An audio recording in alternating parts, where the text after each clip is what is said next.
Contactez-nous. Placement Groupe ProFin.com 28 11 91 91 ou 28 11 92 92. Et essayer d'avoir l'interprétation. Ce sera disponible en français également. Go ahead and...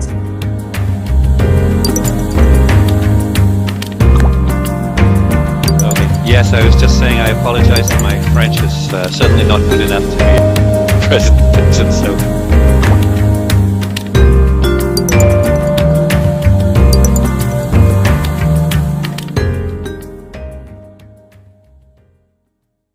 The IDB and I'm now a consultant and actually Vous avez 1000 raisons pour investir. Vos enfants, votre retraite, pour les imprévus, pour gagner plus d'argent.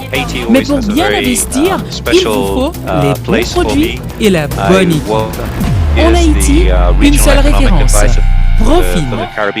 Commencez à investir à partir de $1000 ou l'équivalent en gourde. Ouvrez votre compte de placement ProFin aujourd'hui même. Contactez-nous. Placement groupeprofin.com 28 11 91 91 ou 28 11 92 92. After those that experience and wish you all the best. Everybody is doing well. I'm going to talk for about. I think I'm going to share my screen and I will present the flagship report, which we and was published earlier this year. I hope everybody the screen. This was edited by Oscar Valencia and myself, and there was Vous avez 1000 raisons pour investir. Vos enfants, votre retraite, pour les imprévus, pour gagner plus d'argent. Mais pour bien investir, il vous faut les bons produits et la bonne équipe. En Haïti, une seule référence. ProFin. But I hope some of the and some of the recommendations are useful for the case of and hope we can discuss in more detail the case of Haiti, perhaps in the questions and answers to. So, as was mentioned, debt has grown as well. How did we get to where we are? And in the report, we analyzed rise in public debt, and debt rises as the result of a number of spike episodes, as we call them, or sharp in debt ratios, rather than an overall sort of slow gradual. So we do an analysis of these particular periods of where it accelerates a lot, and they are concentrated more in bad times, which perhaps is not very much of a surprise. But that low growth also comes with high interest. It often comes with currency depreciation, which increases debt because some debt is in foreign. So hidden liabilities, so debt that is not generated for budget, comes to adds to debt ratios. Inflation and growth may debt in certain periods, and Latin America seems particularly susceptible debt spikes. So if one does an analysis of the spikes, you find that what drives them, yes, fiscal deficits definitely play a role, but other factors actually play in Latin America and the Caribbean, such as high interest payments, currency depreciation, liabilities. They turn out to be particularly important as explanations for this drive in debt ratios. It's interesting one thing that's not important is actually debt restructuring, which I will do later in the presentation. So debt ratios rose to over 70% due to the pandemic before the pandemic. And as you can see, they came down a bit 2021 and 2022, but unfortunately debt ratios may rise. The IDB, we have a baseline that says that debt ratios may then come down 63% by 2032, but that ratio, we advocate that debt ratio should come down more to what prudent level, which reduces risk. In fact, there are various further that would counter the current rise in global interest rate.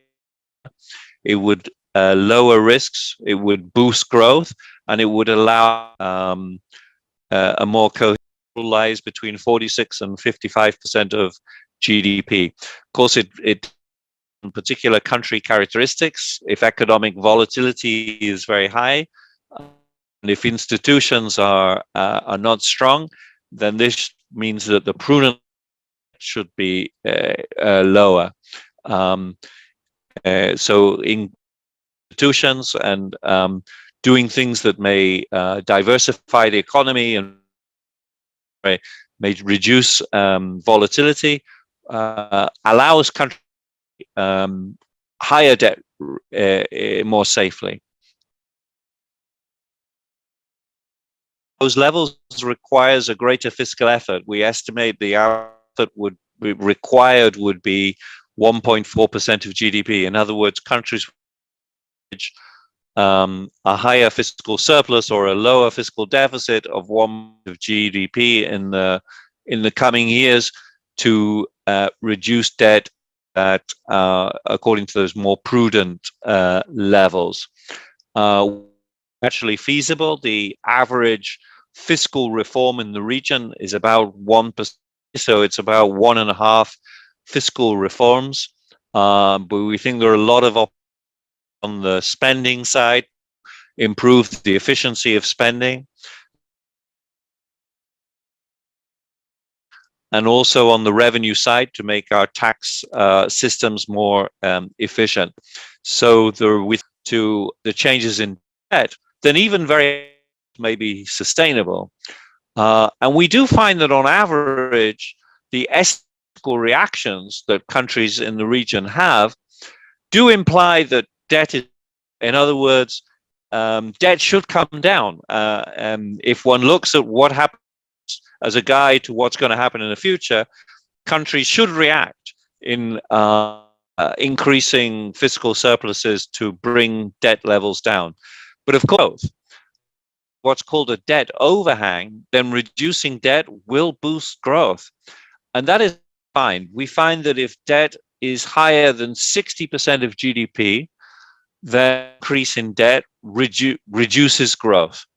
Or to put it the other way, if debt is 60% of GDP, then reducing debt would increase growth. Why does debt reduce? The private sector becomes more wary about investment. Is higher, so perhaps the private sector is worried about the future taxation that is needed to address the and this impact depends also on if institutional quality is higher, then countries not it impacting growth so much. But if institutional quality, then the impact of debt on growth is more acute when debt is above the threshold. Interestingly, below the 60% threshold, increasing debt boosts growth, particularly if institutions are good. If institutions are good and debt is low, then increasing debt may increase public investment. Good public investment increases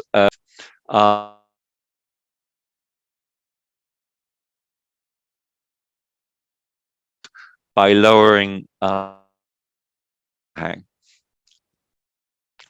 It's also important, we only talked about the level of debt, but the composition of debt is very important. So managing the debt and ensuring a safe composition of debt is very important. It's also very difficult. It's kind of a problem. There are many dimensions of composition to debt in different currencies, in local currency or in dollars or in euros, or the maturity of the debt. You can issue debt at short term or long term. It is sometimes indexed. Debt can be indexed to inflation, or debt can be indexed to the current. So there's a lot of different dimensions to consider. Think about it is to map all of those dimensions into a simple cost versus risk, 2 dimensions of cost versus risk. Generally speaking, you can issue debt which is very risky at low cost. You can issue debt which is less risky, but that might, for example, issuing long-term debt may be a bit more costly, it's lower, or one can issue debt that may be more costly than issuing debt in dollars, but it will be less risky. Then once you've mapped the different dimensions into these risk, then the best strategy is to find a composition which has a good trade-off between cost and. So on this graph, you can see every dot is kind of a different potential strategy. It's possible down and to the left, and that gives you combinations of cost and risk. So there is a frontier which minimizes the trade-off between cost and risk. And so over time, managers should try to get to this frontier, but not only get to this frontier, they should use risky strategies, which may be somewhat, but over time, there is normally a payoff doing that. And debt managers should be very aware of issuing debt cost, but which may be high risk. And that tends to increase the probability of a crisis developing. And in the region, in Latin America, there have been many instances, and if that's a simple average across countries, and if you do a weighted average across countries, it's the larger countries tend to have larger capital markets. But still that lags behind many countries. So the growth in domestic capital markets is a bonus. It's been advantageous, and it's allowed countries to issue more debt in low quantity. However, what we find in the report is that while that is useful, it's not a panacea. Completely eliminate the risks.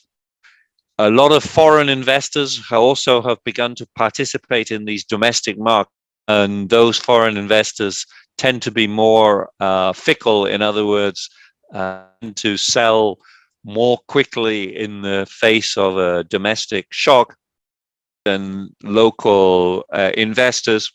And also, there's a correlation interest rates and depreciation of currencies. So if go up, currencies tend to depreciate. These things tend to move together. It mitigates the advantages. It reduces the advantages of issuing debt in local currency. Still, it's been an advantage to be able to exploit greater depth in domestic markets. And there's also other instruments that debt managers have. There are contingent instruments which share risk. For example, catastrophe bonds, a way to try to reduce risks of natural disasters. And countries have been issuing green bonds. Chile, for example, has been issuing bonds. Ecuador has issued a social bond with social objectives. And investors prefer these kinds of instruments, and so they tend to be somewhat cheaper than issuing standard plain vanilla debt. So there's a lot of innovation that is, I'm sure, will continue in the future, which debt managers can take advantage. Now, we've also seen improvements in composition over time. Debt maturities have happened in both foreign and domestic currency. However, those advances did the advances stabilized before COVID and reduced somewhat during COVID. And if you look at the amortization or debt that the region faces, then there is a considerable amount of short-term debt next 2 or 3 years. So there are opportunities to try this amortization schedule to issue debt at longer maturity. So you can see there are some peaks. And if one looks at this on a country by country, in some countries, the amortization schedule is quite lumpy. There's a bunching of maturities at certain years. So there is opportunities to smooth these debt servicing schedules and do longer time. Jamaica in the Caribbean reduced debt by over percentage points of GDP over a almost 10-year period. Trinidad, also in the Caribbean, reduced debt by 46 percentage points of GDP over early 2000s. Peru reduced debt by over 30%. Brazil reduced debt by 18 percentage points of GDP. There are examples of how countries did it, and by a mix of higher growth and higher surpluses. But if one looks at how, and those are normally the recommended, growth, of course, is the most recommended way.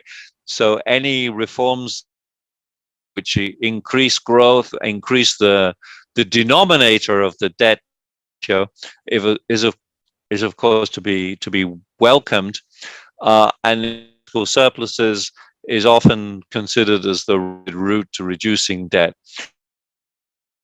Countries have reduced debt, inflation and low real